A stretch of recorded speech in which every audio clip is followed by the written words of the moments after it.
Work is worship అంటారు చూచారా, ఇక్కడ వర్క్ ఈజ్ వర్షిప్. ఆ వర్క్ ఈజ్ వర్షిప్ అనే సెంటెన్స్ అర్థం లేదు.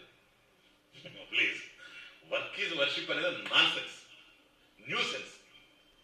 వర్క్ ఈజ్ వర్షిప్ అనేది ఎవడో ప్రవేశపెట్టాడు, దాన్ని మనం మోసుకొని తిరుగుతున్నాం. ఇదే అయిపోయింది మన జీవితం. ఎందుకంటే మన ట్రెడిషన్ మనకు దూరం అయిపోయింది, మన సంస్కృతి మనకు దూరం అయిపోయింది. పని పూజ అని ఎక్కడా లేదు. వర్క్ ఈజ్ వర్షిప్ అనేది ఇంగ్లీష్. అది ఆంగ్లేయులు వచ్చినప్పుడు వచ్చింది మన దేశానికి. ఇంకా అది కదులుతూ ఉంది. వాళ్ళు వెళ్ళిపోయారు కానీ ఇది పోవడం లేదు. ఎక్కడ చూసినా work is worship, work is worship, work is worship.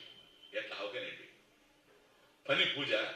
పని కనుక పూజ అయ్యేటట్లయితే సార్, దొంగతనాలన్నీ పూజలే, పనులు కదండి. హింసలన్నీ పూజలే, ఆత్మహత్యలంతా పూజలే, స్కాములన్నీ పూజలే సార్. వాళ్ళ పనికి వస్తుంది వర్క్ ఈజ్ వర్షిప్. అంతేనా? చలనాత్మకం కర్మ. నువ్వు దేహంతో చేసినా, మనసుతో చేసినా, వాక్కుతో చేసినా కర్మే. కనుక కర్మ పూజ ఎట్లా అవుతుంది? పని పూజ ఎట్లా అవుతుంది? పూజ అన్నప్పుడు భగవంతుడు ఉంటేనే పూజ.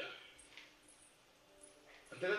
పూజలో ఎవరుంటారు? భక్తుడు, భగవంతుడు, పూజ, ఆరాధన. కనుక నీ పనిలోకి భగవంతుడు వచ్చినప్పుడు మాత్రమే పని పూజ అవుతుంది. అంతేగాని పనులన్నీ పూజలు కాదు. భక్తులై కనుక నువ్వు పని చేస్తే పూజ అవుతుంది. ఇది వర్క్ ఈజ్ వర్షిప్. కానీ